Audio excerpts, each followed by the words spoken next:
are private schools. Second tier people in Virginia are merchants, tradesmen, and skilled laborers. Most of these kids, well, if they had the money, they may have sent them to academies or maybe had a private tutor, but more than likely they probably set up their children in indentureships or programs of apprenticeships.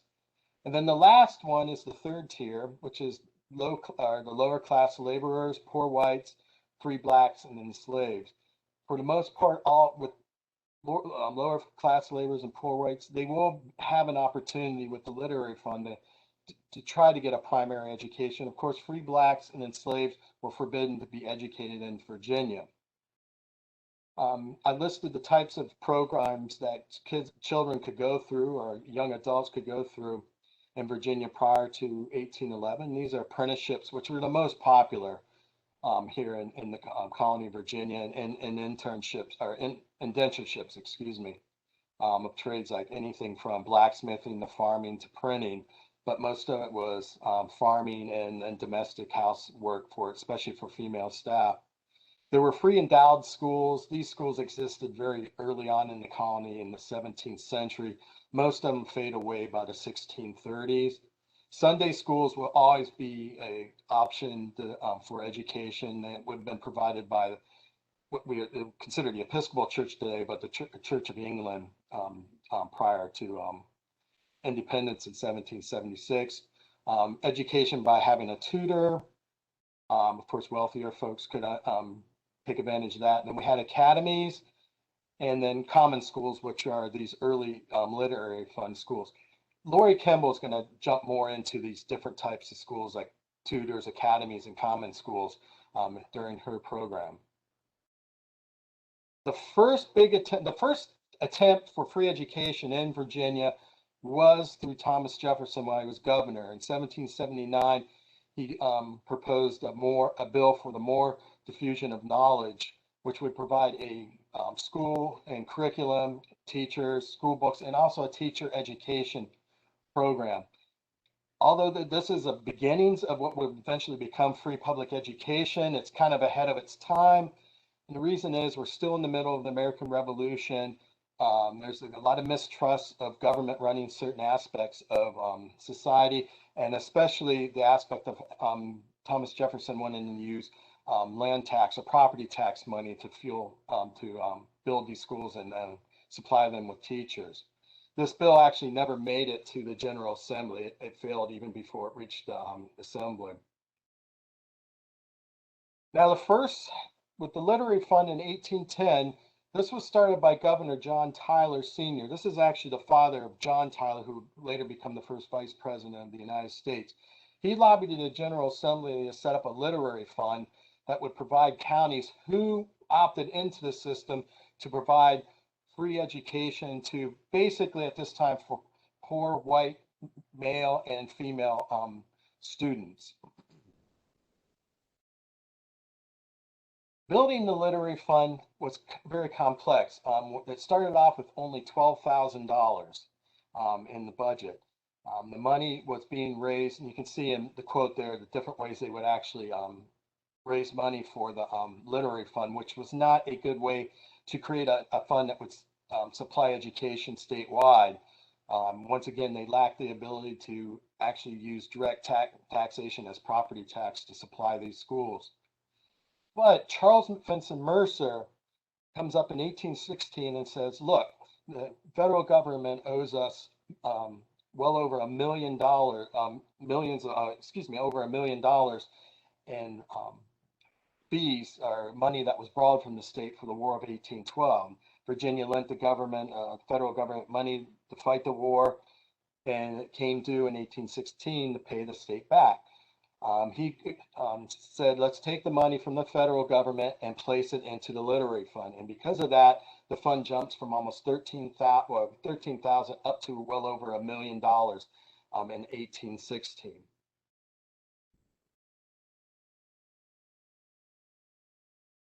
Okay, now, how was this literary fund used in Loudoun County?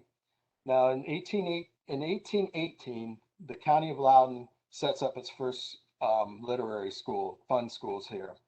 Lori will touch more on that later in her program. What they would follow is the guidelines set up by the Literary Fund on how they would elect the president of the Literary Fund here in Loudoun, appoint trustees to manage the fund, and then also the court would appoint commissioners for each district. Now, the school system started off with about 19 districts in 1818. By the time of the Civil War, there was 24 school districts in Loudoun County, each one with its own commissioner. And in the middle, there's an image that each year the president of the Literary Fund would have to submit an annual report on how the money was spent, how the students were progressing with their studies, and then some of the pros and cons that they were experiencing with the Literary Fund in Loudoun County. Once again, Lori will touch more on that in her program.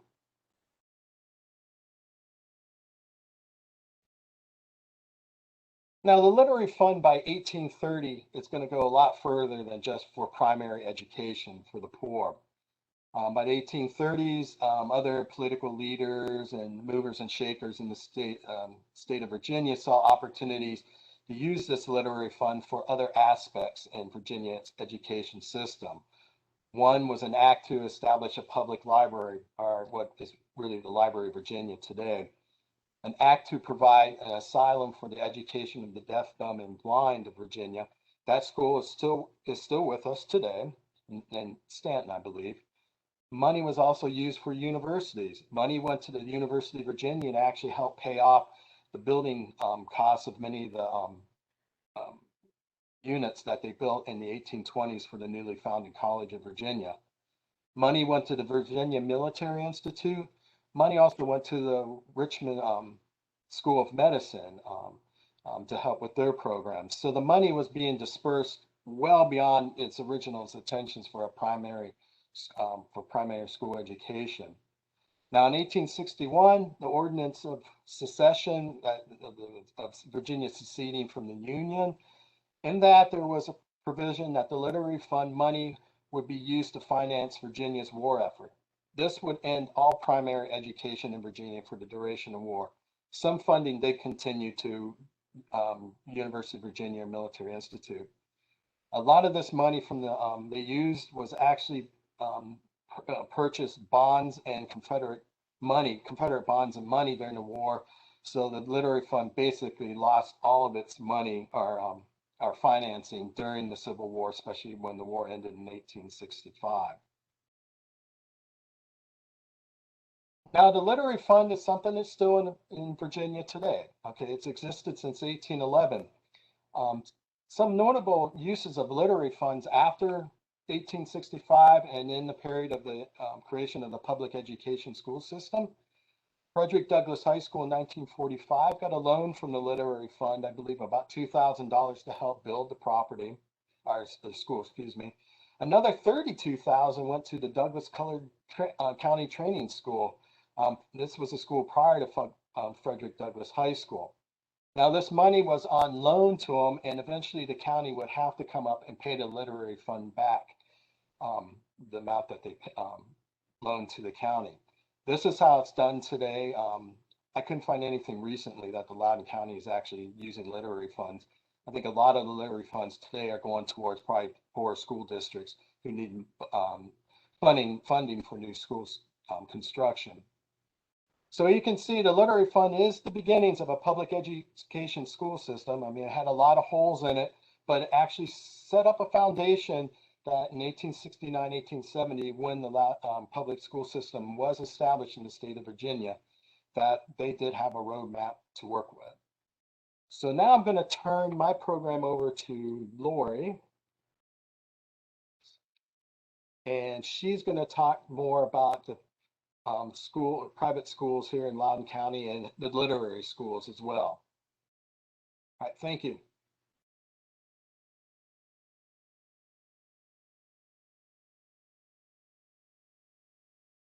Thanks, Eric. And let me get my PowerPoint going. So what I'm going to do now is talk about the schools and academies, and especially the literary fund schools, using documents that we have in our archival records here at the courthouse. And as Eric said, prior to the establishment of public education in Virginia in 1870, children are not required to be educated.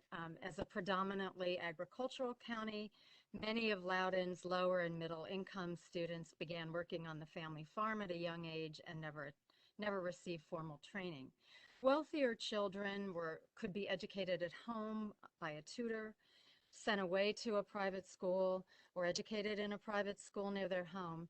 And actually, some of the larger plantations had an actual schoolhouse on the property for educating a small number of the wealthier children from nearby plantations. And the earliest document in our school archives refers to one of those plantation schools. It was located on Colonel Peyton's land, which we believe is present-day Okum Farm on Route 50 on your way to Middleburg. And this document is from January 1789.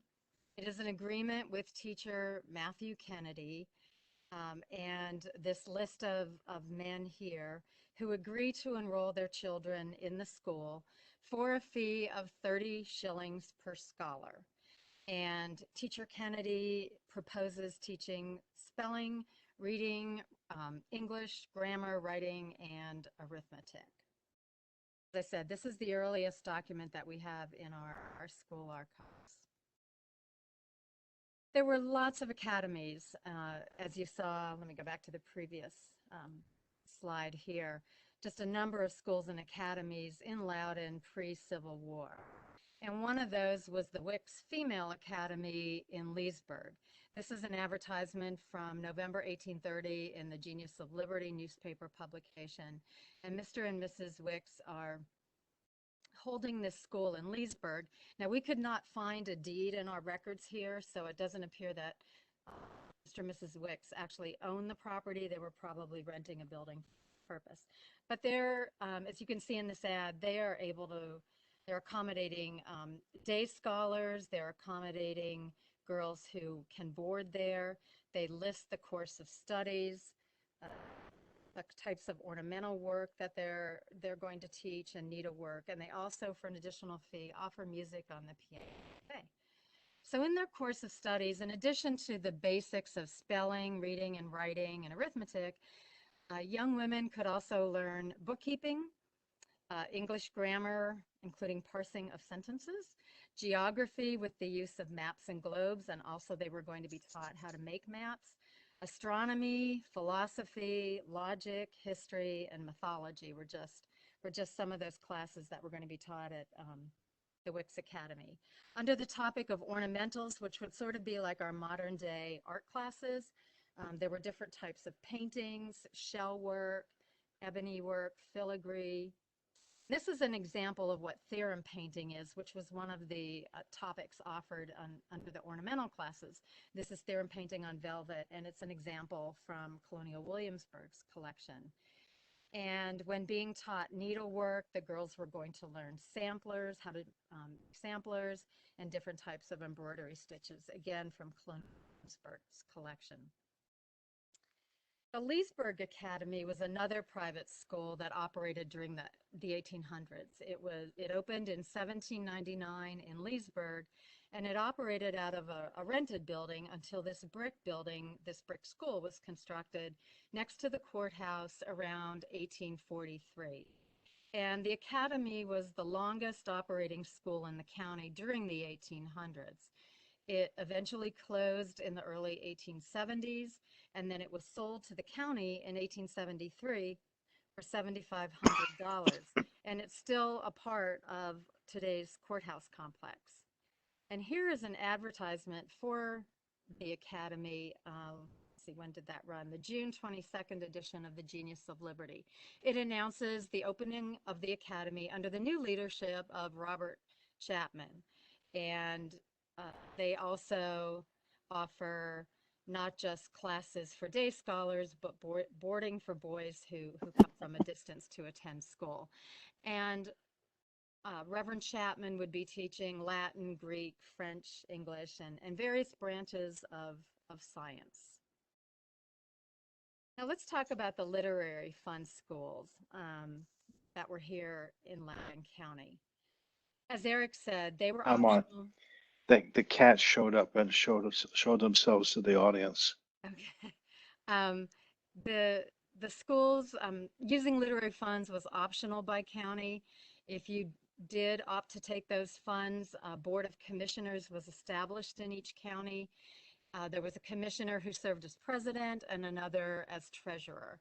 And the commissioners represented a geographic area of the county. Unfortunately, the literary records that we have them up until 1861, don't really describe the area, the geographic area for the commissioners. So as we're interpreting the records, we can guess at where some of these schools are located by the names of the commissioners. And as a commissioner, you were responsible for appropriating and accounting for the funds, tracking the progress of the children, and providing an annual report. And the literary fund educated both girls and boys, and there were female and male teachers. The first record that we have from commissioners, about commissioners in our records, is dated from 1819. And this is a list of the 14 commissioners appointed that year. Down here at the bottom, Lewis B.W. Balch, he served as treasurer that year. So again, guessing at where some of these people were, Charles Lewis is probably the Charles Lewis down in the Arcola area. Sydnor Bailey might be closer to Aldie. Again, unfortunately, these records don't tell us what districts the commissioners covered. One of the things that they were required to do each year was report on the progress of the students who were funded through the literary fund. And this is a report from 1820, and it lists the progress for 5 students: James, Robert, George, Anne, and Henry. And you get a little bit more information. We get the ages of the children, the names of their parents or guardians, the time when they entered the school system, how many days they were absent, and that comes into play. I'll talk about that in a minute. And then their conduct and their progress, which seemed to range from all the records that I read from some grading level from tolerable to very good. And on the back of the report that each commissioner filed, they noted the days absent for the children and the reasons why.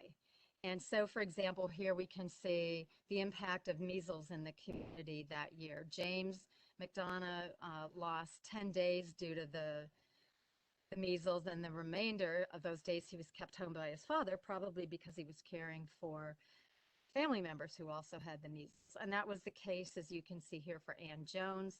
She lost part of her time that year due to having the measles, but then also attending to her mother who had the measles. The documents, the accounting from the commissioners got more detailed as the years went by. There are a few more documents in the records as the years go by.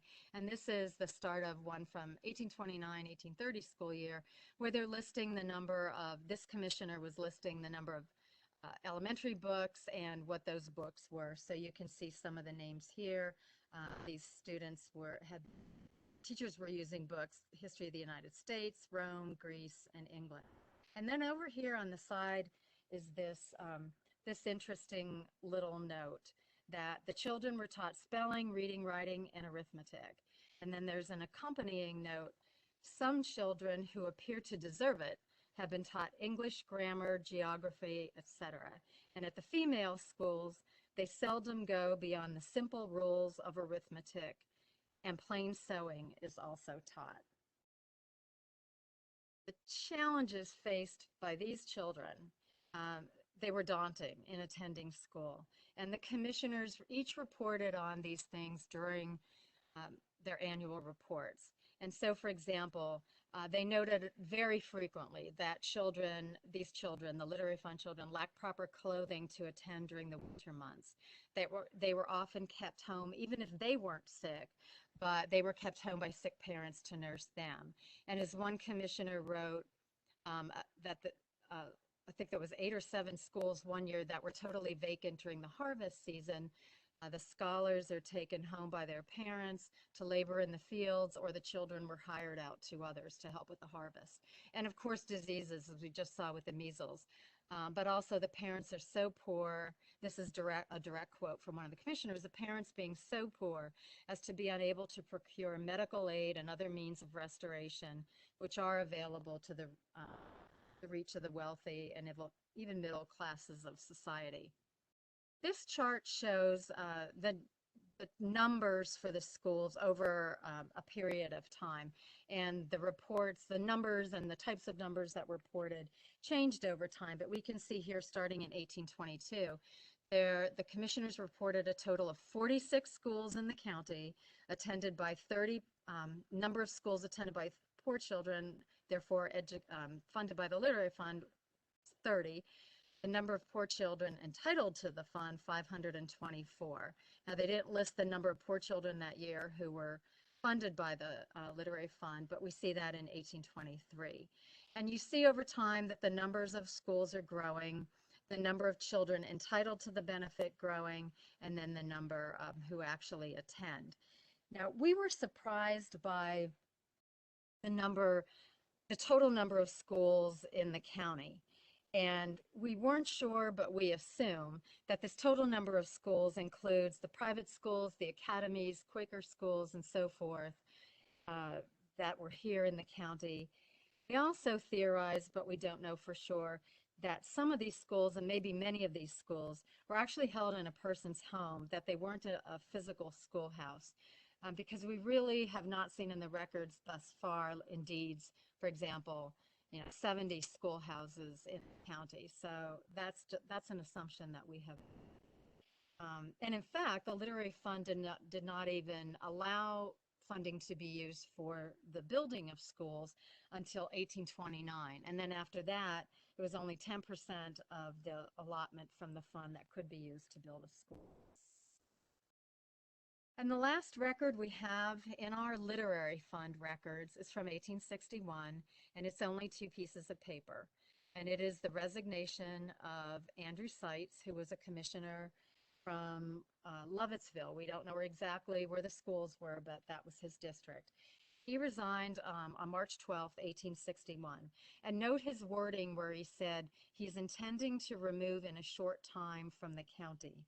We know based on research from the Lovettsville Historical Society that Andrew Seitz was ardently pro-Union, and he left Loudoun for the duration of the war. He lived in Morgan County, West Virginia, and then he returned to the Lovettsville area sometime in 1868. So it appears that he is anticipating coming of So we don't know how long the schools operated in Loudoun after Virginia seceded in May of 1861, but since funding was pulled to fund the war effort, we assume that the schools did not last very long. So I've just shown you a few documents from our schools collection tonight. Like most of our records, they're available for you to come in and to read and to do research by coming in to the historic records room here. And as I said, we have Literary Fund records from the time of the start here in Loudoun through 1861. And now I'm going to turn it over to Shannon, who will discuss one of Loudoun's most progressive educators prior to the Civil War, Margaret Mercer.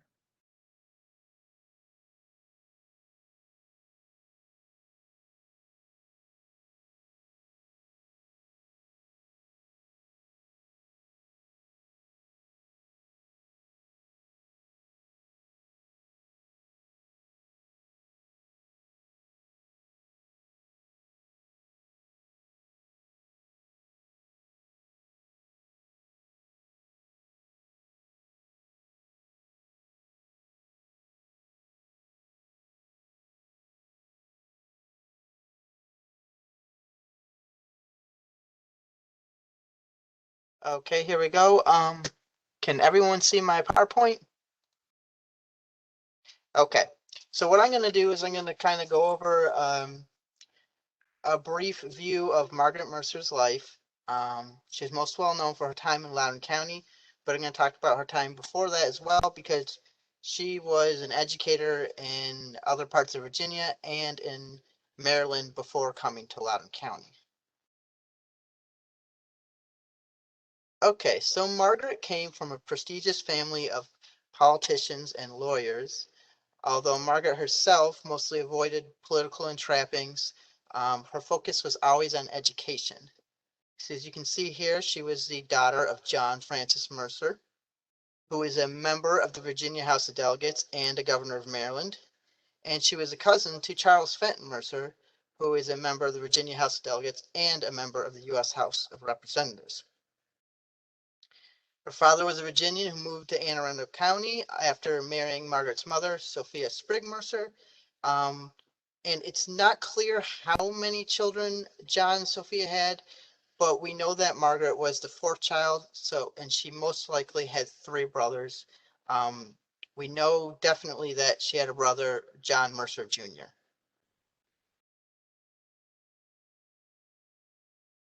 So her early life.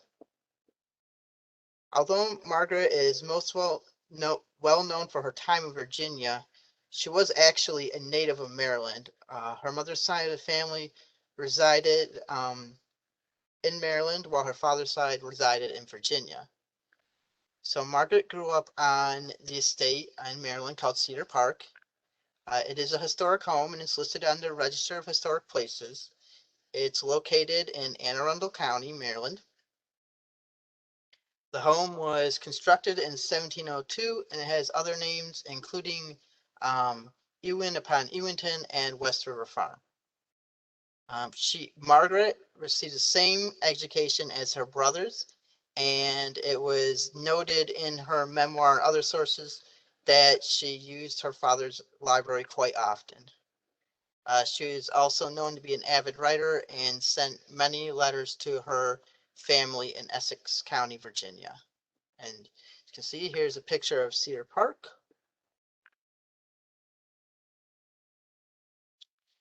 So in 1821, Margaret's father died. It's kind of noteworthy to know that she inherited three things she inherited that affected her for the rest of her life was the estate at Cedar Park, her father's debt, and the enslaved who labored for him. Margaret and her brothers inherited some of the 72 enslaved persons owned by the Mercer family. It was very clear that Margaret despised slavery and considered it immoral, despite her family's reliance on enslaved labor in Maryland and Virginia. At this time, she wished to free the enslaved, but due to her father's debts, she could not pay for the freedom at this time. So Essex County. Let's see here. After her father's death, Margaret moved to Essex County to live with her paternal uncle. Her paternal uncle was James Mercer Garnett. He was also a former congressman and a well-known planter and farmer. He was a major advocate of agriculture and education, which would play a large influence on Margaret's life. She stayed at the Garnett's estate while in Essex County. It was called Elmwood, and it was located in Loretto, Virginia. It was also a plantation. It operated with even more slaves than that her father owned, with 100 enslaved persons as documented in the 1820s.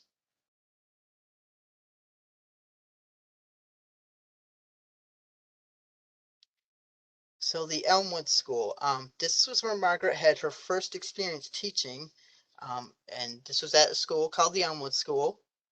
It was a school that was established by her uncle, James Garnett. It was specifically for boys.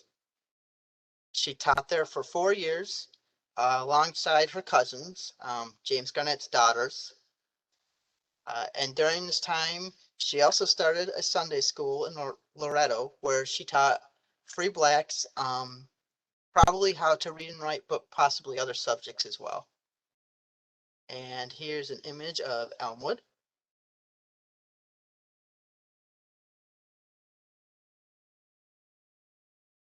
So after 4 years of living at Elmwood, Margaret moved back to her homestead in Cedar Park, Maryland.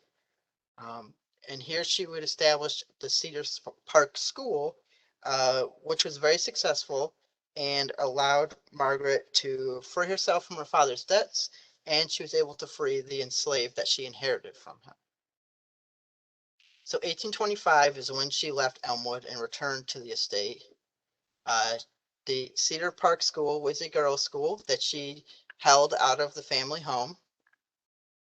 It was such a successful school that she had to hire several assistants, and she actually built a new wing onto the home exclusively for the school.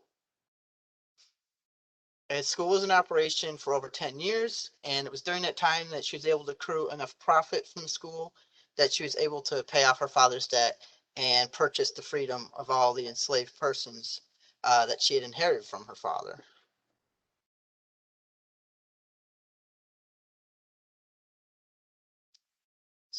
Colonization Society.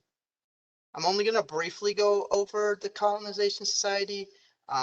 Could easily have an entire program about this topic. In a nutshell, its goal was to relocate free blacks out of the United States.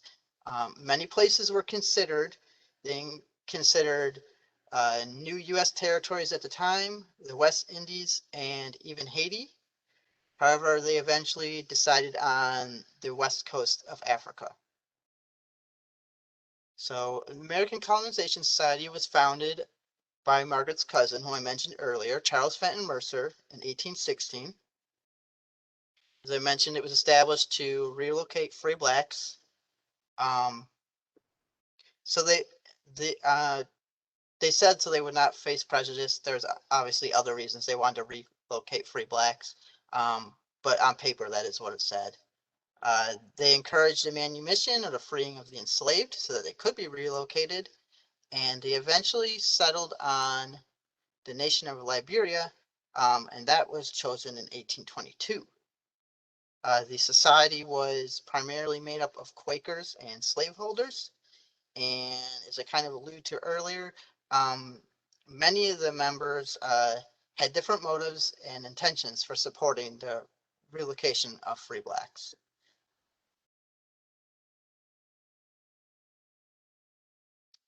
So the Virginia Colonization Society. It was a branch or a subgroup of the American Colonization Society. It was specifically meant for Virginians and Virginia landowners who wished to help relocate the free population. Margaret was a very big supporter of the Virginia Colonization Society, and she was able to pay for some of her father's formerly enslaved to travel to Liberia. So Virginia actually had the largest number of free and emancipated emigrate to Liberia. Margaret first began working for the VCS while living in Elmwood in Essex County.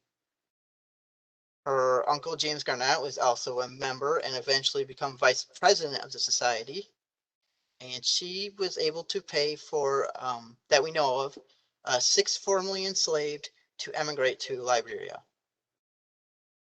They traveled to Monrovia, which is the capital of Liberia, on a ship called a schooner. And Margaret actually had one named for her because of her contributions to the society.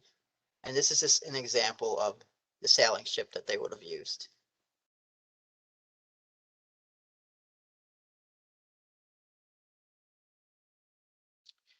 William Taylor, he was one of the individuals whom Margaret helped travel to Liberia. Her memoir mentions him in detail, how he began as a paid assistant at her school in Cedar Park, how he received an education in medicine and medical practices, and eventually how he traveled to Liberia. So he was an enslaved man who Margaret paid to assist her. She noticed that he was very skilled at nursing the sick, and because of this, she paid for his freedom and arranged an apprenticeship for him under a Dr. Lindsley at the Medical College in Washington City. And she also obtained employment for him as a waiter to help assist him when he was going to school there. Taylor, based on her memoir and correspondence, was excited about traveling to Liberia, hoping that his medical expertise could help the colony. Margaret corresponded with Taylor while he was in Liberia, Unfortunately, like many others who traveled there, he died shortly after arriving there of consumption uh, or tuberculosis about 3 years after his arrival.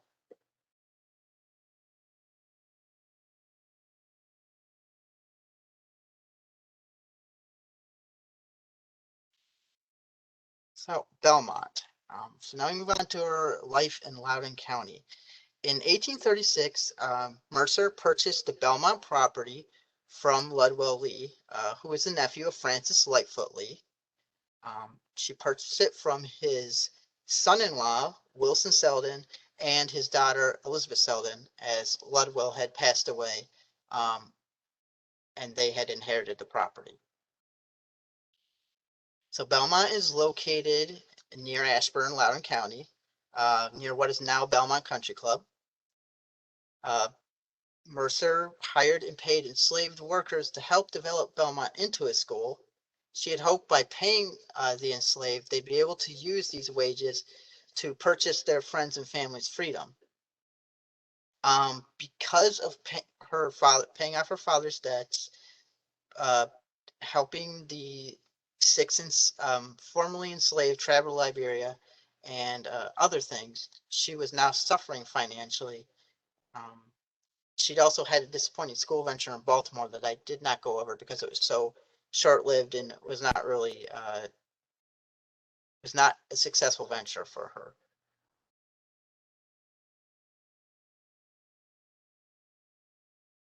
So Belmont Academy. Margaret established Belmont Academy. It was a boarding school for girls. The girls mostly came from well-to-do Southern gentry families who could afford the fees to attend the academy. The academy had a slow start at first, but eventually garnered a very positive reputation, and as a result, the attendance increased. So she created the academy shortly after purchasing the property. That was her main goal when purchasing the property, was to create a school. The students' boarding rooms and classrooms were located in the Belmont Manor House, so there was no separate school building. It had a reputation for high academic standards, religious ethics, and morals.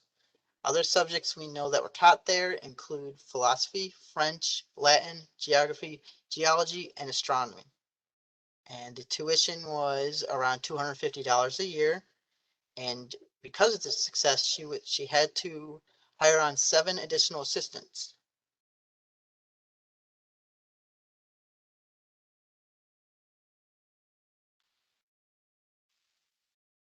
So Margaret's lectures, which can be found in her memoir, were mostly religious in tone, and she usually included a reference to her hatred of slavery. So Margaret was a devout Christian, an advocate of agriculture. She acquired this advocacy or influence to be an advocate from her uncle James Garnett. She believed that educating students about Christian values would help them grow into upstanding citizens. As a result, she believed that they would have strong ethical and moral character and would not support or abide slavery or the slave trade. She would, in her lectures, which I mentioned were religious in tone, she would try to explain how religion could be applied to everyday life. The advocacy of agriculture, which I said was due to her uncle James Garnett, her belief was that these new scientific farming techniques could be used to reduce reliance on slave labor and eventually lead to it being obsolete. So here's 2 examples of her lectures. So she had one here where she talked about fear and another about prayer. The one where she talked about fear, she mentions slavery and the fear that a enslaved person would have for their master and how this was wrong, and so on and so forth. And many these lectures, several of them were included in her memoir, which was compiled by a family friend, Casper Morris. So Belmont Sunday School.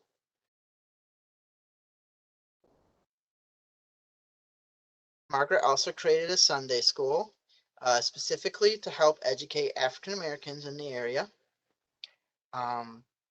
Most likely this was for free blacks. It's unlikely it included the enslaved due to Virginia's laws at the time where it was illegal to educate the enslaved. So current students and the alumni of the academy would help teach at this Sunday school. There they taught African Americans of all ages how to read and write. So Margaret, it is documented that Margaret did teach paid enslaved employees how to read and write, which at the time was illegal in Virginia, like I mentioned. And she would later go on to build a church, the Belmont Church, on the property, and from thereafter, the Sunday school was held there. So Margaret's death. So Margaret, she died of consumption or tuberculosis in 1846. She left all of her belongings and wealth that she had to her nephews and nieces, the son of her brother, sons and daughters of her brother John. The two oldest nephews, Thomas and Richard, received the Belmont property and were also the executors of her will. A few years later, in 1851, Thomas and Richard would sell the Belmont property to George Kephart, a prominent slave trader and enslaver in the area. And here is a picture of the will, which we have here in our records at the courthouse.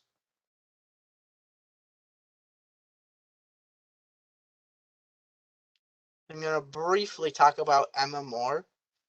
So Emma, kind of in a twist of fate, but we're under the assumption she never met Margaret Mercer, came to live at Belmont, and she would also, in a way, continue Margaret's legacy of education, specifically when it came to educating African Americans. So Emma and her husband, George, lived in Belmont for about a year while George Kephart owned the property. Many years later, Moore would file a Southern claim, which is a petition to be reimbursed for damages during the Civil War for supporters of the Union. She referred to the slave business while she was living at Belmont as a dreadful sight, saying it often made her cry to see how they were treated. A year later, she would move to the Upperville area, which it's to note that it was a very pro-succession area at the time, but she still chose from 1864 to 65 to operate a school out of her own home where she taught African American children reading, writing, and other subjects. So Margaret's legacy. Just a few things that happened kind of to show the importance Margaret had on Loudoun County. And Belmont Academy, a monument was erected for her in her honor. That was right after her death by her students. The manor house was placed on the Register of Historic Places in 1980.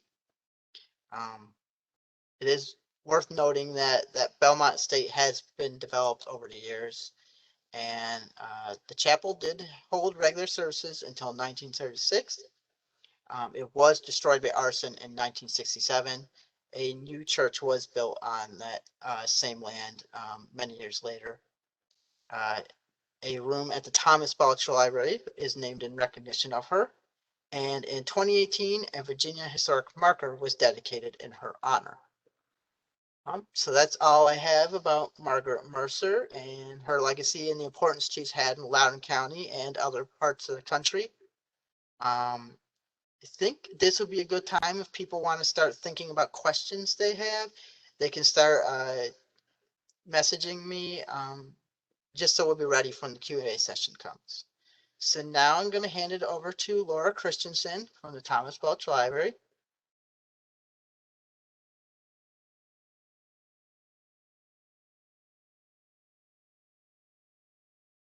Thanks, Shannon. Let me just pull up my presentation here.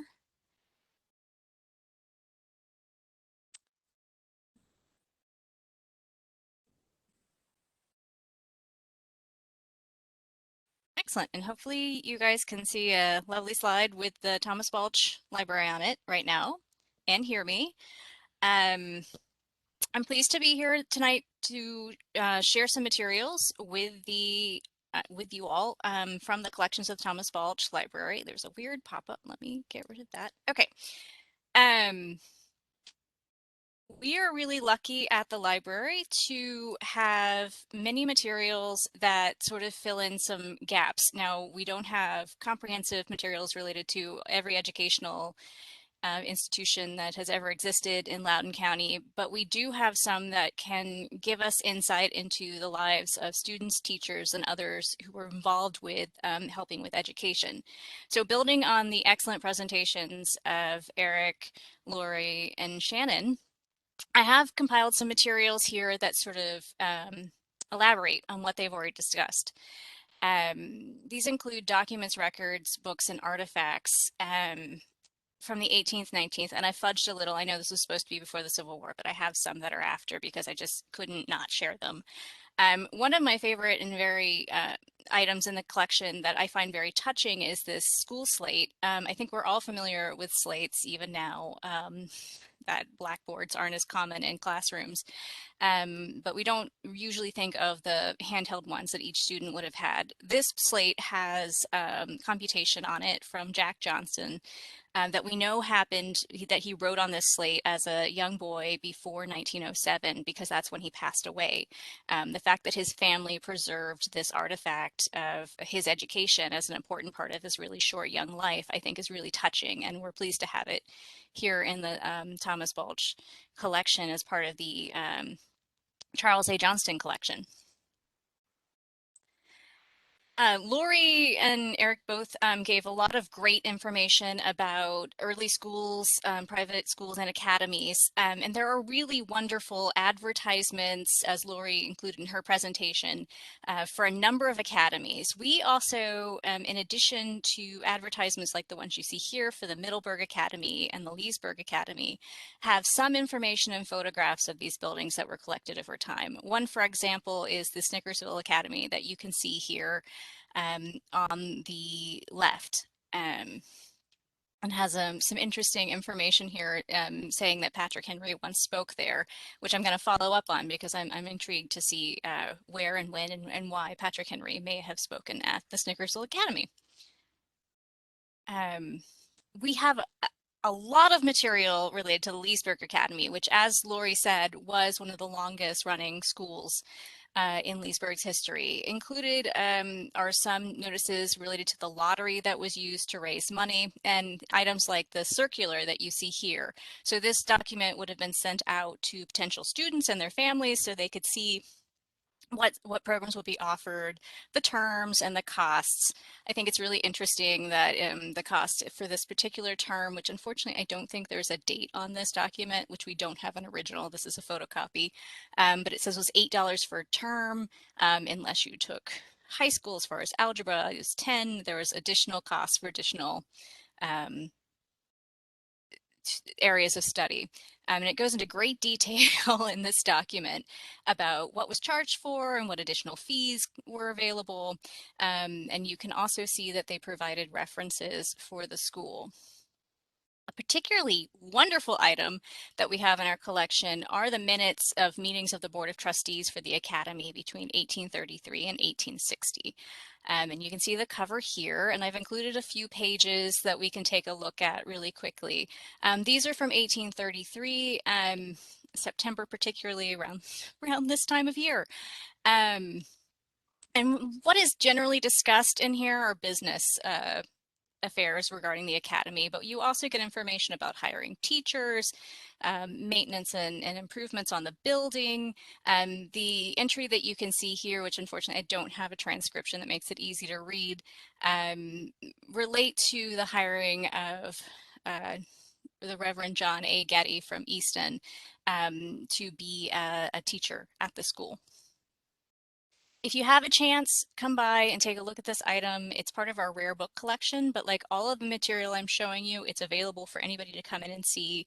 There's a lot of interesting detail in this book if you are interested in learning more about the operation of the Academy. I will say, if anybody would like to transcribe this item for us, we would be really happy to have you do so. Shannon provided a really excellent presentation about Margaret Mercer, and we do have some materials about her. One thing that I find particularly sad about Mercer is that there's no collection of her correspondence anywhere. There's no body of papers. Her letters, she was an avid writer, and her letters are all over the country, but there isn't like an archive that you can go to just to read about her things. The materials we have that relate to Margaret Mercer are the wonderful photograph that you can see here of her, advertisements for the Belmont Academy.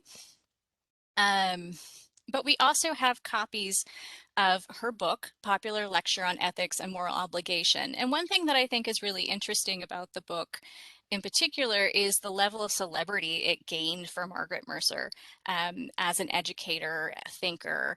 It was really remarkable for a woman of her time. Shannon showed you some pages. If you're interested in coming and seeing the original volume, you're welcome to anytime request it. I think one thing that I really liked was her introductory lecture, and you can see in our copy, someone has written in the margin that the opening paragraph is beautiful. I also think it's really nice that she always addresses everything to her very dear young friends, which is really nice way to start a lecture, especially on something like moral obligation. Our particular copy was also a gift copy that one of Margaret Mercer's students, Sarah Chichester, obtained as a gift from Miss Mercer in 1841. And you can see here that she inscribed that. This is not Margaret Mercer's signature. Sarah wrote this, and then someone has gone over it later in pen. I think she originally wrote it in pencil. So perhaps Sarah was the marginal writer that we saw on the previous page. We know a little bit more about Sarah. She was George M. Chichester's daughter. They actually lived on the property that is where the library, Thomas Balch Library, is today. Sarah attended Belmont Academy for about a year. And we know she was a really good student because she received 2 certificates of merit that are in our collection. You can see here that these are like a lot fancier than the sort of paper certificates we might get today. These are on silk, and it's printed with information about her achievements. And then there was a card attached with a ribbon. And these do have Margaret Mercer's signature, which you can see at the top of each card. They also have the names of her other teachers at the time. And it looks like there was some stability between the 2 awards given and who was teaching her. If you'd like to learn more about these certificates of merit or Sarah Chichester and her father George, I recommend looking at the collection guide, which is available on our website. Another item that I found in the architectural file for Belmont is a photocopy of a really interesting poem someone wrote in 1845 about inoculations being given at Belmont. I assume this is for smallpox, and indeed it does say for smallpox, but it goes into the students' reactions, and I think it's meant to be a bit comical, but it's kind of interesting, especially these days when inoculations and vaccines are in the news a lot, to see sort of this interpretation of the smallpox vaccine.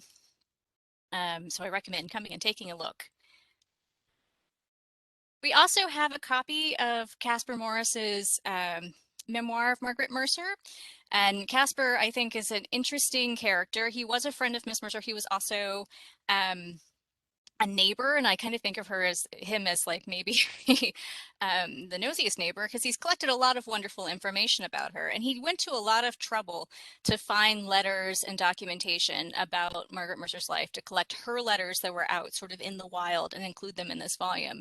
And because of this, it's actually, in some ways, it can be a good source of information about Loudoun at the time that she was teaching here. So here's a section from the memoir that describes a regular school day around the Christmas holidays in Margaret Mercer's letters that he's transcribed. But it also mentions people like Mr. Addy, and this refers to George Addy, who was the rector at St. James Church.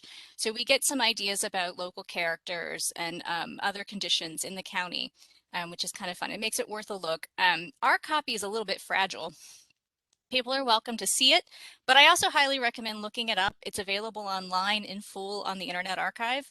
So if you're curious about Margaret Mercer and you want to see what Casper Morris had to say about her, you can easily check it out. So looking into what the lives of students or what their reactions to all of their studies were, I discovered that one thing that I think is very different, maybe it's not, but it really struck me that self-motivation of each student really affected the quality of their education.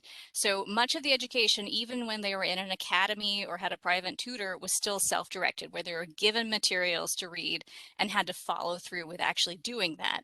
And obviously not everybody was successful at that. A case in point that comes from a really wonderful collection of correspondence that we have here at the library is Mary Mott's 1836 letter to her brother Armistead Mott, who was currently in school in Leesburg. And I have the letter here. It's a little bit difficult to read.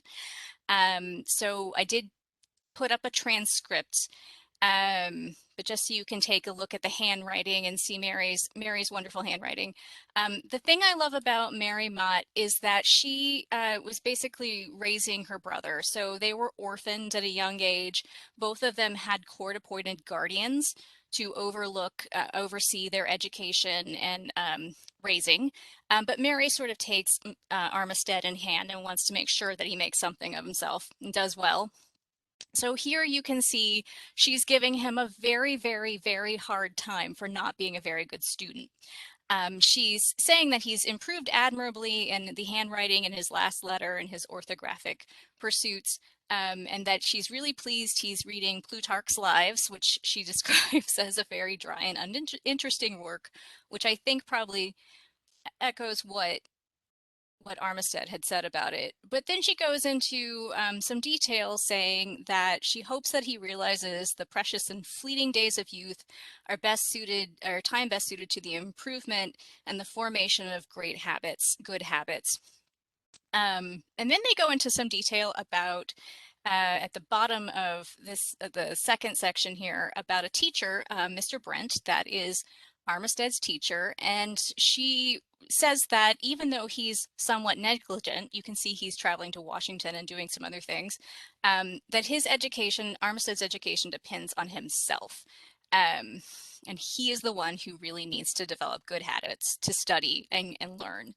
And she also addresses that on the third page, where she says that she's heard gossip saying that Armistead's become much worse as a young man and a sort of lazy student since he started with Mr. Brent. But she says it's your fault, so you need to buck up and learn. And it apparently worked, because Armistead Mott goes on to become a doctor and a pharmacist here in Leesburg. And he has quite a lengthy career doing that. So in talking about self-motivated students, one of my favorite items that we have to show students working through the learning process is Thomas Williams' mathematic copybook, which we think dates from sometime around 1811. There's no actual given date in the book, which you can see the cover of. It's not a bound volume per se, it's just got a paper cover. And inside, we see where Thomas Williams has written out mathematical equations and examples of work, much like you would today do your homework in math class and answer problems.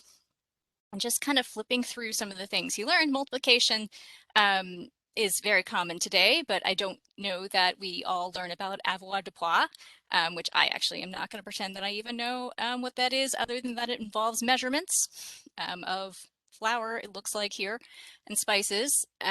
He also works out long measure, which seems to involve measuring long distances, cloth measure. He gets into reduction, which looks a little bit more familiar, which looks kind of like long division. And then into some other items. One thing that I find is very interesting is the number of times that Thomas Williams' name is written in this book, inferring that perhaps he was not the most excited math scholar. What this book tells us, though, is that Williams was involved in a class to learn basic accounting and measurement, and that likely what he was doing was copying out examples that were provided for him from a common mathematics textbook. And that's where we got the date for this item, is at the time that you find these sort of work problems out in the wild, like when there was a guide that had these subjects in it. He also includes money problems, like sort of word problems involving money that involve both pounds sterling and dollars. So this dates this to a time where the American currency was a little bit squishy. They hadn't quite migrated all the way to dollars. So moving quickly, because I want to get through a lot of things. We also have in our collection many really excellent examples of school books from the early 19th century. I think we're all have a sort of good familiar picture of what a primer is in our minds. Something that has the alphabet with maybe some photographs and simple statements to help early readers sound out words. But we have some really great examples. Most of the ones I'm going to show you come from the Charles Johnston collection, which has a fantastic cross-section of bound volumes. So this is the pictorial tract primer. So this was published by a religious organization. And you can see, again, the familiar ABCs with a picture and a little statement. These are all very, very religious in nature. It also has poetry that you could learn from. Someone has used a four-leaf clover as a bookmark, which hopefully brought them luck. Fell apart, so. And then you also have some interesting common sayings. You have the millennial text, like with the wolf will lay down with the sheep, and the little child will lead them. That led the child to the student, who might not have been a child, to learn how to, be familiar with these common religious phrases. We also have things that go into way more complex subjects that were intended for home or schoolroom use. One is the Schoolboy's Book, which is beautifully illustrated with these great illustrations of the schoolboys around 1835, learning generally what would be natural philosophy or the sciences. My favorite examples are the chemistry experiments that encouraged you to try, like, creating like luminous writing or green fire, basically setting fire to things and making it turn different colors with chemicals, which is something we want all of our young students to be doing at home. It's a really fun book to take a look at, and also to imagine how hard or easy it might have been to get solid phosphorus to just stick on your quill and write on paper. I don't know, maybe it was easy at the time. Another thing that I really love about books are seeing where students improved upon them. So this item is Greg and Elliot's new series of Common School Readers, and here we have Alice Neal has written her name in it in 1847, and we know that Alice Neal went on to marry into the Johnston family. Alice has done some lovely doodles on the inside cover of this book. The book itself, again, is sort of a next step up from the primers, where it includes pictures and interesting stories to encourage the student to read further and sort of develop themselves. And also it teaches moral lessons and important life skills. We have exciting illustrations of people paying their rent, Robert's mother finding him in a lie, so we know there's maybe a moral tale there teaching good efforts. And it also includes a little taste of history and exciting things going on in the world, like the eruption of Mount Vesuvius in 1822. I also need to know what story is being told and what lessons being taught by the idea of Dr. Franklin's father telling him that he paid too much for his whistle. I'm guessing it involves Benjamin Franklin, but I have no idea what's going on in this picture.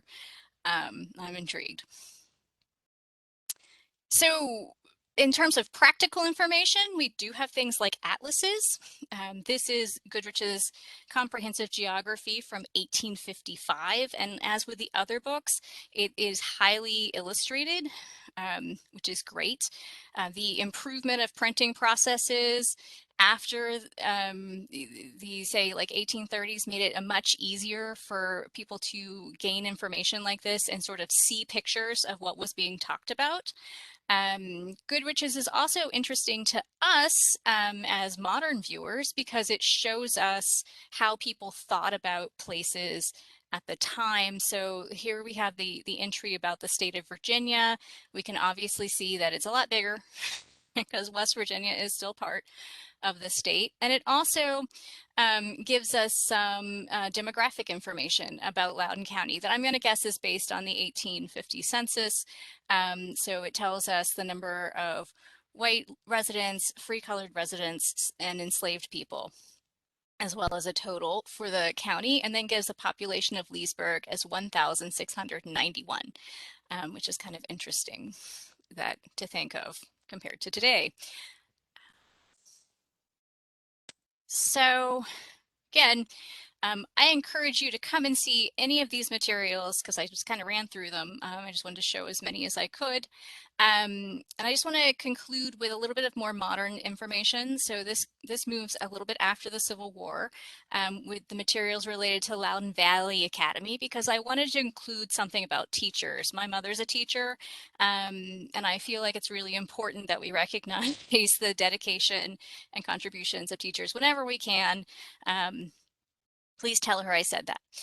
So the Loudoun Valley Academy records relate to a coeducational institution that was near Hamilton and that existed between 1869 and 1874. And it was run by this gentleman who was Jonathan K. Taylor.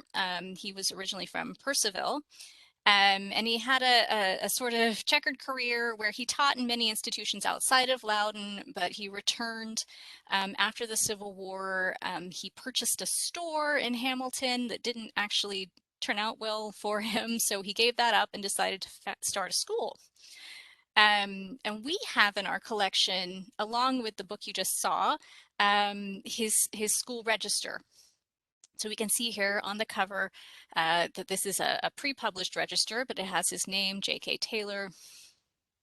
And inside, it gives us, for 1872 in this case, the roll call of students who attended the school, when they were present, scores that they made. If we click through it real quick, we can see that some of their subjects are very familiar to us, again, like spelling and how people did in spelling on each day. Elocution is probably something that I could stand to take. I know sometimes I mumble. And other subjects that are familiar from things that Lori was talking about with the earlier academies, like astronomy and science. We also have in this collection information about the reunions that the Academy students had. So here we can see a reunion from 1914 and the students who were able to attend. And in this list, you see lots of Loudoun County names and people who show up in other areas, including Carrie Taylor, who, hang on, you're going to see something else from her at the very end of my presentation. Teachers' registers are really wonderful, and we do have several in our collection. After 1870, there was a new Virginia Constitution that required public free education, and part of that required teachers to fill out and maintain a register for each school. So there was documentation of a student's attendance, and also other information like what textbooks were used in the school, and what the conditions of the school were like. So we have registers in the Thomas Balch Library collection that date between 1886 and 1906 that are for both white and segregated schools in Loudoun. And here's a very brief list of them. However, I recommend just visiting our webpage, searching for teachers' registers, and you'll get guides for each of these that provide more information about them. But you can see the different magisterial districts and years here. And I think these slides will be shared after. So I'm always happy to answer questions if anyone's interested in learning more about the teachers' registers. So that was a quick run through just some of the many, many items we have. If you are interested in anything that you've heard this evening or seen in this presentation, I encourage you please to stop by the library and just ask to see these items. I wanted to include a little reward for getting through my quick marathon run through as many items as I could cram in this presentation. And that is for you some rewards of merit. These were awarded to Carrie Taylor in 1846. And it may be a different Carrie Taylor than the one who attended later at the Academy, but they're very colorful and pleasant, and we can see that she was diligent and paid great attention, which I hope you did too. Quick note about the library. So we are very excited here at Thomas Balch to have returned to our regular operating hours. There are no more appointments. You are welcome to come to the library 7 days a week again. This weekend, we will be open as usual on Saturday from 11 to 4 and Sunday from 1 to 5. We do require masks. During the week, we are now closing for an hour for lunch. So just keep that in mind, but not on the weekends. And I really encourage you to visit and see the really excellent exhibit that the Historic Court Record staff have put together in our reading room. It's in the Margaret Mercer room, and it's wonderful. So please stop by and take a look. And that is the end of my presentation. If I can find the stop sharing, I'm happy to pass it over to Larry Rader to talk about the Edwin Washington Project. Thanks. That was a great presentation. Can I share now? Share content. Maybe not. Yes, you can, Larry.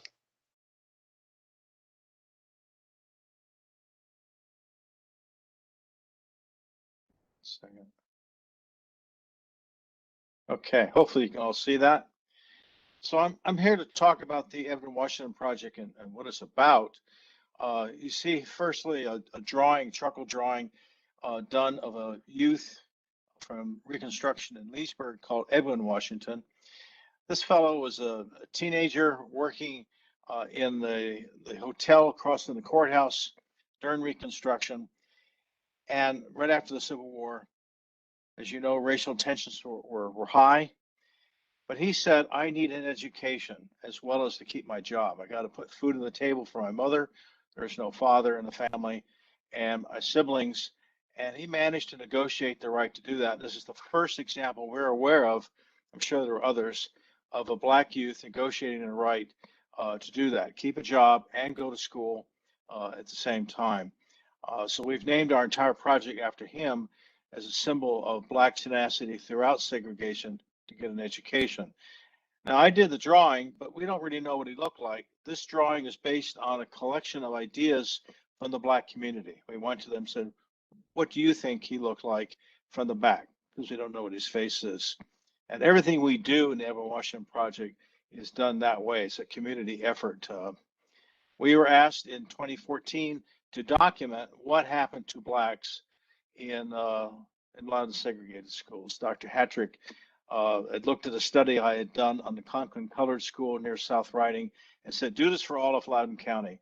There are just a couple rules, and that is, although we have access to many thousands of records going back to the even before the Civil War, in our case, there's some records that can't be shared with the public because of state law, and we had to pay for everything. So we are a 501c3. I'm going to go through this fairly quickly. It's an enormous subject, and it's a drama. There's absolutely no question. I've been around the world in places where people suffer because of their ethnicity, religion, and others, and this certainly happened here. But thanks to the archives at the Circuit Court, the Records Office of Loudoun County Public Schools, which are many of the records that we go through, but also records at universities from Atlanta to Washington, D.C., the facts are emerging. In Atlanta University, there are records on what are called supervisory Black teachers throughout the southern part of the United States and in Liberia. Handwritten records that tell you something that you might not know otherwise. Howard University and so forth. And it's really a story of a repressed people and their fight for equality. So we're very fortunate. If you look at the picture on the right, this big building, that is the training center, built in 1883. It's also the first Black high school in Loudoun County. You probably think of Douglas as the first high school. That was the first high school building. But the second floor here, this is the backside of the building, was the Leesburg High School, which ran from about 1920 to 1941. And it was accredited right at the end, but just on the second floor. First floor was elementary school.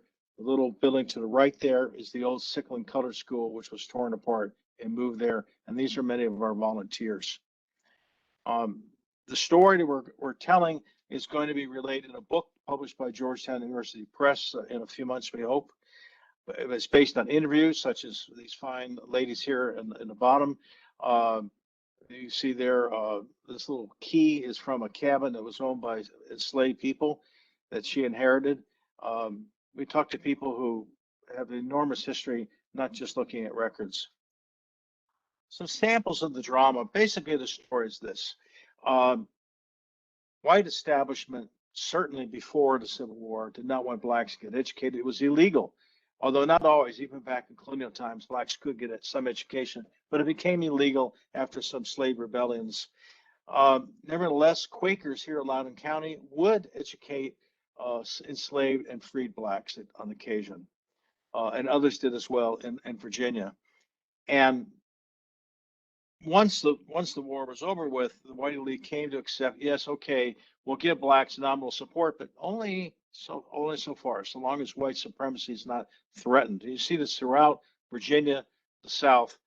As an example I give here is that whites had some level of school transportation as early as 1911.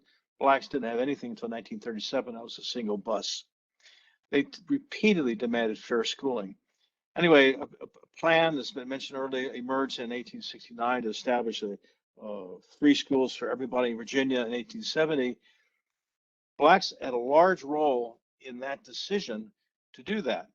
Nevertheless, the policies were such that they had to accept a segregated system, and although it was supposed to be separate but equal, it was never equal. Right up to 1968, it was not equal. Nevertheless, there were people trying to help. These funds here, Peabody Fund from the Northeast, John Slater Fund, Jeans Fund, other funds there, help build schoolhouses, help hire teachers, help in case of the Roosevelt Fund. They did not build a school here in Loudoun County, but they helped fund library collections in some of the schools. On the right here is a photograph of Edith Harris. She taught from 1930 to 1941 at that training center I talked about, and she taught French, chemistry, biology, and history, and she taught the philosophy of international politics. From her, you can understand the origins of segregation and what it was. This was advanced thinking at her high school, and she was allowed to do that by the school system to their credit. The Negro Organization Society out of Hampton University was extremely important. They were a precursor, if you will, to the NAACP, and they encouraged blacks to form their own organizations to improve their lot and get more money for schools. And that led eventually in 1937 to what many of you may have heard of as the Countywide League of Black PTAs. It came out of the Negro Organization Society. None of this was known when we did our research in the beginning. No one had even heard of the Negro Organization Society here in Loudoun, but we found it buried in the records over at the training center. Here are a couple of examples of the sort of story of the drama of Black education, which is really a civil rights story. In 1902, Virginia's new constitution replaced the constitution that came out of the Civil War, at the end of the Civil War. And what does it do? It disenfranchised blacks, working class whites, and it was in effect until 1971. And as you can see here, it gave support to supremacists like Harry Byrd, who led a resistance to Brown versus Board of Education. The school system supported Byrd. It's interesting here because Oscar Emmerich, who was the superintendent from 1917 and 1957, was a very progressive educator, did a lot of good, and helped blacks in fairness. At the same time, he absolutely believed in separation of the races, which is a stain on his reputation, I believe. And here you can see in 1956, as an example of the stain I'm referring to, the school board and the board of supervisors demanded that blacks agree to segregation if they wanted modern facilities, which they desperately needed. But they said no. This was a combined effort by the Countywide League of PTAs, Black PTAs, NAACP, and just parents in general. No, they did not want segregation. They wanted integration. So that's a great credit to the Black community. They stood up for themselves in that way. This is John Wanzer up in the upper right, who was a blacksmith, had no children, but he led the Countywide League of Black PTAs. And I chose this picture because he's hammering away at tough metal. And that's what he was doing every day with the school system, hammering away to try to improve the lot for Black kids. A real hero of civil rights. A little bit about us. We're a research organization. As you can see here, we were voted the best volunteer group in Loudoun County in 2019. We belong to the Country School Association of America, which is the largest national association studying rural education. And according to them, we're the largest member studying Black rural schools. We partner with all sorts of organizations, such as the Library of Congress. If you look at this photograph on the right, in the records that we go through, we have books. And one of these books, this particular one right here, was a ledger by Oscar Emmerich from the early part of the 20th century. And many pages were covered with newsprint. Nobody could read it, but so I'm very familiar with multispectral imaging. Went around looking for somebody who could do it for us, and finally found the lady running the preservation office at the Library of Congress, lady from New Zealand, and she said, "You mean if we use our expensive camera on this thing, we can reveal Black history?" I said, "Black and white history. We need to study both to compare the two." She says, "Let's do it." Universities, Harvard University, and others had said they would do it for $50,000, $60,000. Library of Congress did it for free, which is just wonderful. But you see these other examples. What we do, we talk to people, look at their pictures, scan them, because this is history. We don't want it lost. So our archives are a combination of school records that we're allowed to study, private records that we scan, and records that we find in other universities. And we're frequently in the press. Here's Edith Harris again in that photograph on the right in front of her log cabin with her dogs. So some of the products that we're developing, when I first started this project, we have about 30 volunteers. We didn't really know how many schoolhouses there were over time, and in 1 year, much less throughout time. And particularly, we didn't know where they were exactly. Obviously, some schools we knew about, like the Bull Run Color School here on New Mountain Road. But at the time during segregation, with a few exceptions, schools were not on what you would call streets with numbers. You wouldn't go to 45, 55 Tullamore Drive to go to that schoolhouse. So we had to go to the records in the county records, deeds. The school system had deed records as well. We had to interview people. And over the course of 2 years, we developed the first ever nearly, not completely, but nearly comprehensive feel for where the schoolhouses were. We put them on a digital map, which is represented to the left here. The red dots are white schools and the green dots are Black schools. Many of these schools are actually more than one school. A school burns down, is rebuilt in the same place. That's, for us, our records, that counts as 2 schools. And we're sharing this with history clubs around Virginia, saying to them, we've done this. We're happy to share the software with you so you can develop your own digital map, and maybe we can link together. Again, I want to emphasize interviews, rare documents, conferences, and meetings. We're constantly trying to meet with people to get their, find out what their history is. Tell us about your parents, your grandparents. This is a deep legacy going back to before freedom, before emancipation.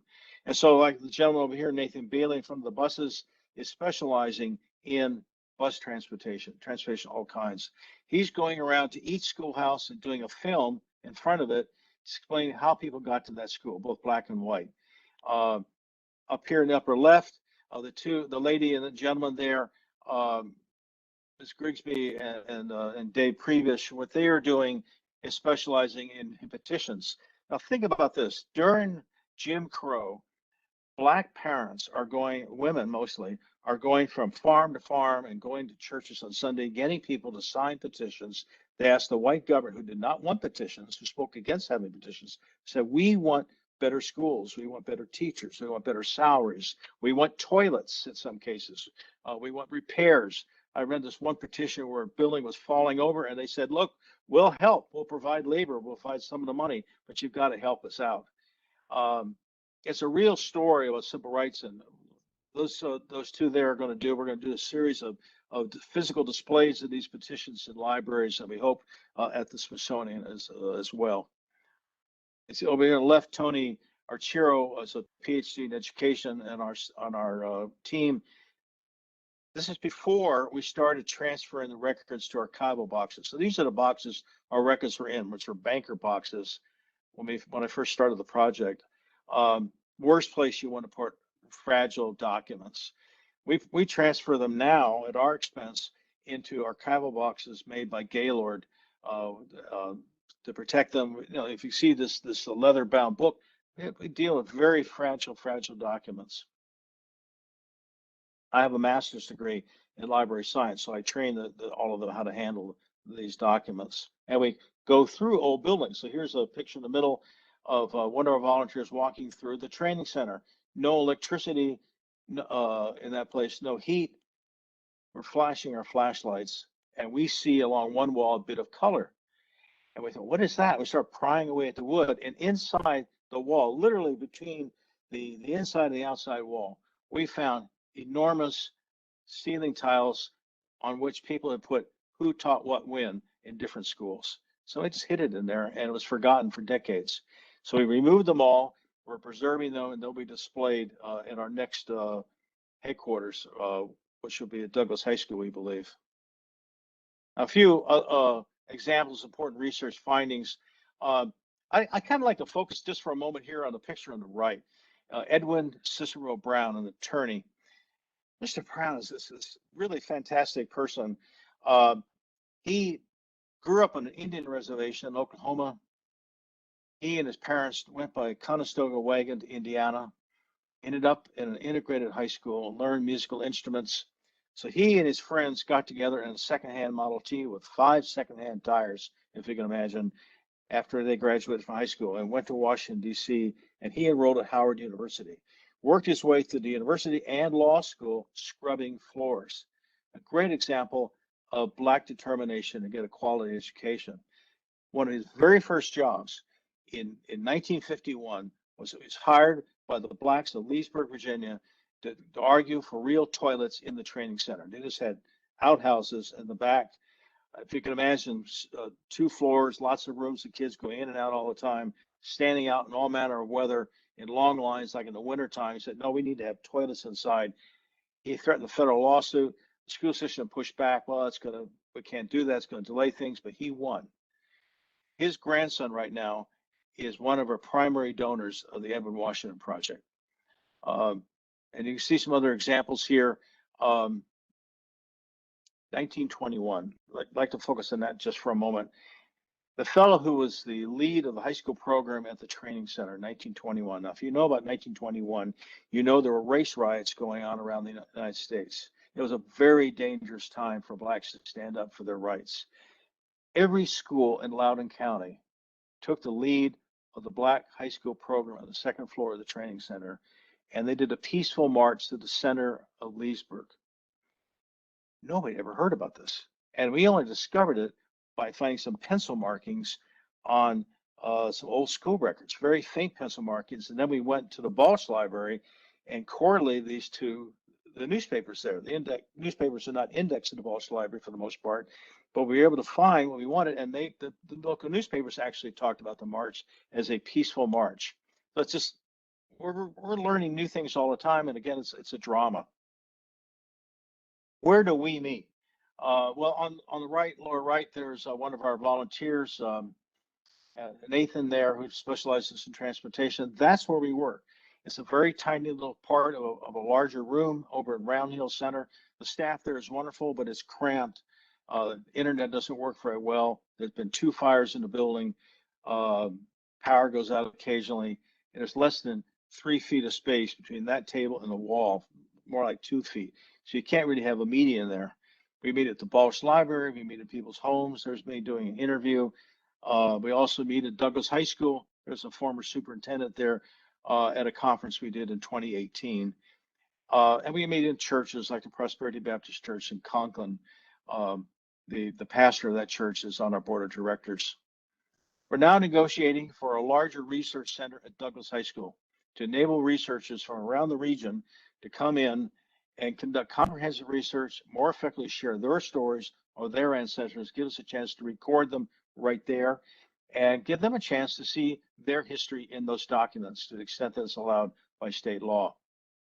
This is the space we're negotiating for. We belong to something called the Douglas Commemorative Committee, which is set up by the school board. It's a citizens committee, mainly of people who graduated from Douglas High School, and they agreed just the other day that this is a good idea, that we should have a dedicated space in that building. This bookcase in yellow will cost $20,000 to build, paid for by the grandson of that lawyer I'm talking about, because it's fire-resistant steel bookcase specially built for us to house these rare records. And then other equipment will be in the room. So it'll be a real research library, small, but a research library with docents. Some of you may know Gert Evans. She's the chief docent, and we'll have other meetings there as well. In summary, we're a 501c3 at the request of the school system. Our main focus is to document all aspects of Loudoun's segregation, but really black education. Dr. Hattrick impressed upon me the fact that there had never been a serious study of black education before integration in 1968, and he wanted it done. He said, just tell the truth. It doesn't matter, just tell the truth and get it out there. And that's what we're trying to do.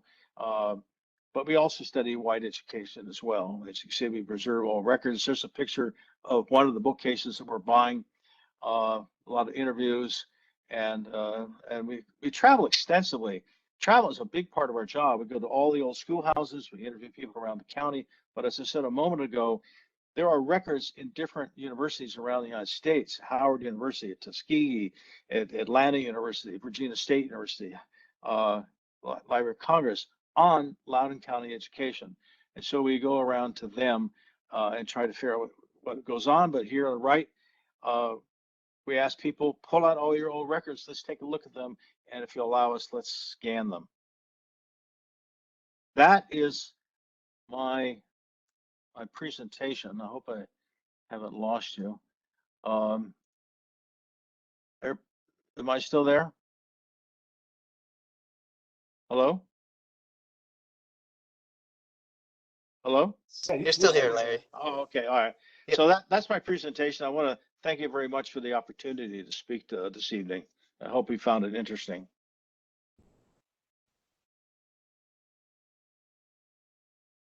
Well, this is the time, if you have some questions, we would like to field some questions to our panelists. I'm sure there's some good questions out there to ask. We're looking forward to it. So this is our Q&A session. Okay, so we do have some questions already. Cool. Let me see. So the first question we have is from Sarah. She asked, how old was Margaret Mercer when her father died? So she was about 30 years old when her father died. She said it would be interesting to know how old she was at the various transitions in her life. So I can say that when Margaret died, she was only about in her mid-50s, so she died fairly young. So when she started Belmont, she would have been in her 40s. And also she asked, do we know how many of the 72 slaves she inherited and ultimately freed? I do not. I guess a good place to look for that information would be in Maryland's records to see if there's a will for her father and see if the enslaved were mentioned there. I know of at least, we know of at least 5 that she helped emigrate to Liberia, but that's all we know of. And I will chime in. I know there was a researcher in the last year who was trying to trace the enslaved people that Mercer freed. And she looked into a will, but I don't remember what she found. So, Okay. and I'm happy to check with her and if she has any information to share it.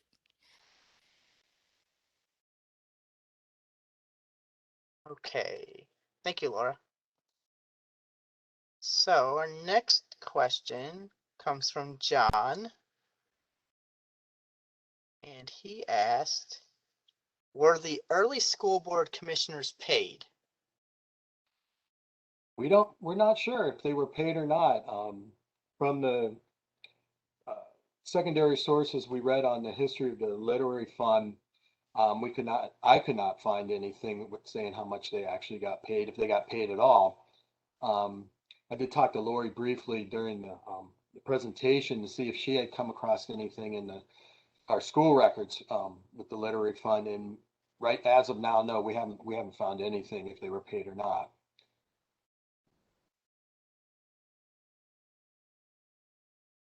Okay, and John had one other question. He said, why did the number of schools drop in 1805?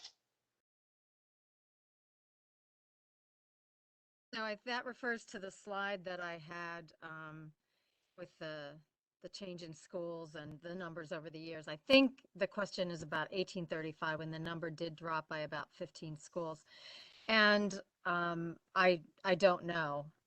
It's possibly just, the way that things were reported that year. Commissioners didn't provide the correct numbers. I don't know.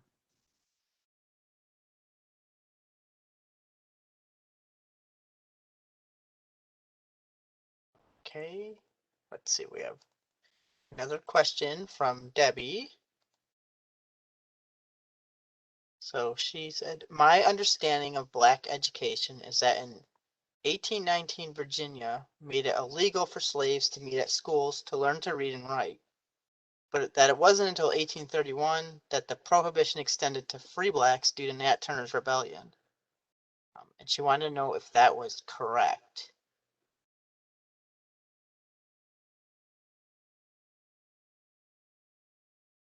I can say that after Nat Turner in 1831, yes, they did make educating free blacks illegal. I don't know of anything about the 1819. Let's see, Sherry, who's on who's one of our attendees tonight, actually might be someone that would know that better than any of us here on the panel. If she wants to chime in about that.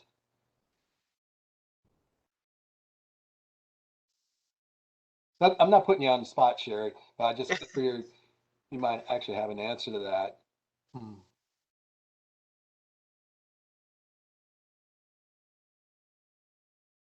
Okay, so let me move on to the other part of Debbie's question. And so she said, and if so, if that information is correct, are there any known opportunities for free blacks to learn to read and write? And were free blacks eligible for the literary fund support prior to 1831? No, no literary funds would have been made available to educate, either free blacks or enslaved individuals in Virginia.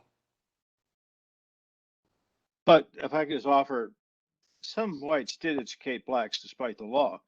Mr. Rufner, who was the first superintendent of the public education of Virginia, did some of that. Quakers here in Loudoun County did as well. And there are examples elsewhere. These laws of forbidding education weren't just in Virginia, they were elsewhere in the South, and there were people who went against them for religious reasons or moral reasons. Now, there were opportunities, but they were very limited. Yeah, for example, Margaret Mercer, like I had mentioned, she had a Sunday school where she taught free blacks how to read and write.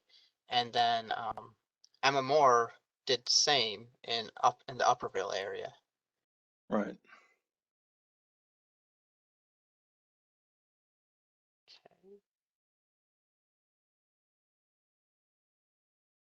Let's see, we had another question from Sherry.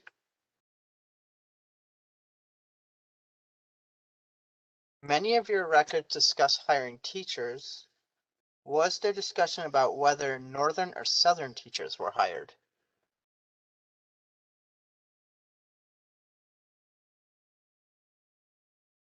That's a good question, and unless someone else on the panel has an answer, honestly, no, not that I know of. I I have I, some thought. Go ahead. yeah, Sorry. no, go ahead, Go Larry. ahead. It's fine.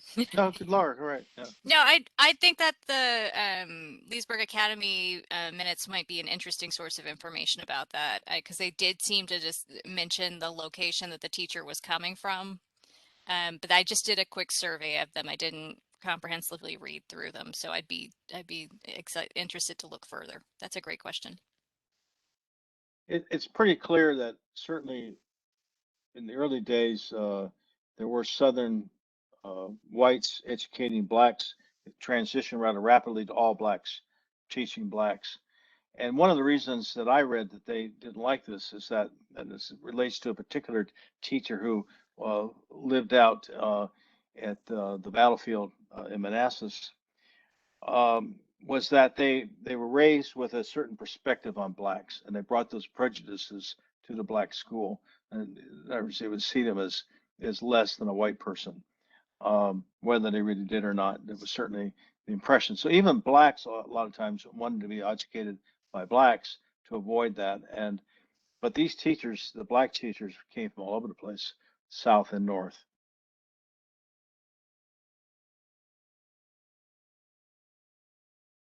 Okay, and Sherry had one other question. She said, I'm curious to know more about the school term.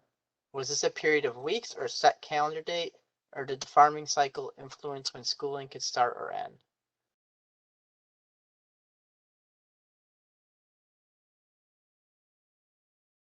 Can I speak to that a little bit? It didn't influence, my understanding, certainly in the 1870 period onward, it did not influence when the school's period began or ended. However, it certainly influenced the participation, I think, as Lori pointed out, of students. They were often pulled away because this was an agricultural society to work on the farm. It was a real problem. Um, both black and white kids from records I've seen.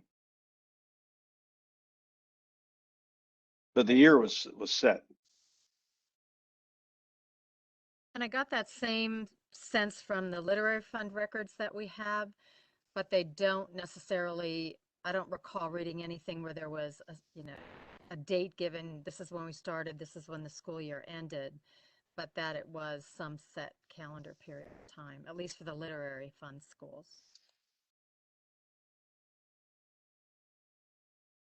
I would just echo what they've said already.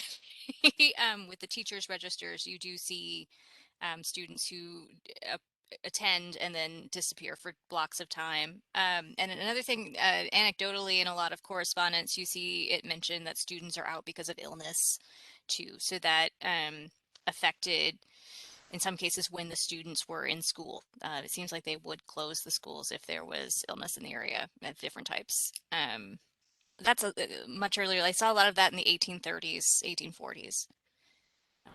If you go through the school records, there are certain periods of time where each on the, records that we look at, you will note that a student term was X number of days, and they attended X number of days. So you can actually see boys, girls, certain ages, statistically, how many attended or were absent.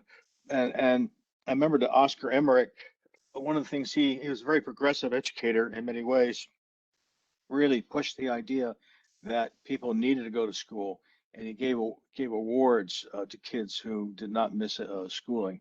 It was a huge thing, mostly on the white side of education, but it was a huge thing. Blacks were certainly proud of what they did as well. Also, when I was studying about the public education system from 1870 on, I thought it was kind of interesting because I thought, the percentage of people eligible to attend school, both black and white, would just shoot up through the ceiling. But even by the late 19th century into the early 20th, they were only about 56% of the students statewide were actually attending schools.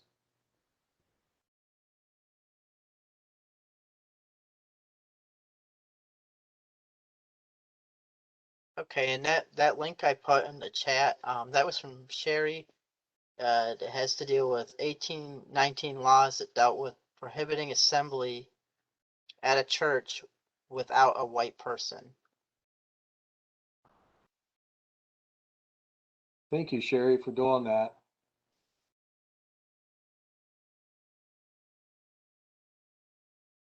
Do we have any other questions?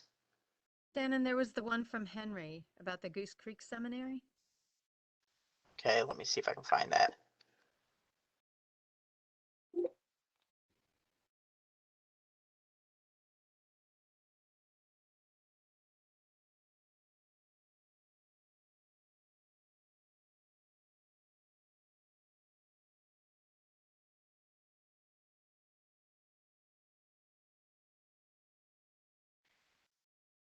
I don't see that one, Lori. Are you able to read it off? I can, yes. Henry asked if we had any information about the Goose Creek Seminary. He has a book that belonged to his great-great-grandfather, Henry S. Taylor, who did some teaching here and there in the Lincoln area. The book is from 1818, an introduction to algebra. And so to answer that question, we need to look in our records, but I did a quick look after that question came up. And just a quick look, I did not find anything. But Henry, if you can give us your email address, or maybe you've done that when you signed on to the WebEx tonight, we can try to answer that question after we've looked at the indexes and the files.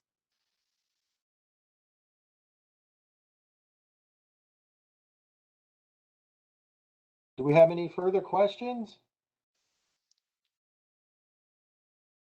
If you think of other questions, feel welcome to email us, either here at the Loudoun County Clerk of the Circuit Court Historic Records, or the Edwin Washington Project, or Laura at the Balch Library. We're more than happy to answer your questions or any research you may be requesting. Since COVID, it's been difficult to have really in-person programs, obviously. Tonight was actually planned as an in-person program. It was going to be actually a First Friday program, but because of the still the requirements we have to follow at the circuit court at the courthouse complex, I'm unable to have an in-person show. But this would have been a great opportunity tonight, because all the materials I've seen on that you've displayed in your PowerPoint programs would have been amazing to actually see in person in our courthouse. And I certainly hope going into 2022 that this great unpleasant will eventually pass and we can get back to our First Friday programs, so you can actually see these documents in person. What we're going to do is we're going to put all of our PowerPoint programs online so you can look at them. Also, we'll give you a link to the individual who did the PowerPoint. So if you have questions or you want to see any other particular documents that may not be in our PowerPoint, just let us know. We'll be putting up tonight's program for you to view, so you can go back and watch it again. And that's going to be our program for this evening. It's been a great pleasure doing another virtual program with you this year, our third one. For us in historic records, I mean, this has been a great learning curve for us because these are the first virtual programs we've ever done since historic records has been formed. So I'd like to wish you all a safe and pleasant evening. Stay healthy, and yeah, come and see us. We're open too, and as the Balch Library. And like I said, if any further questions, please contact us. That's what we're here for. Thank you and good night. Thank you. Bye. Bye-bye.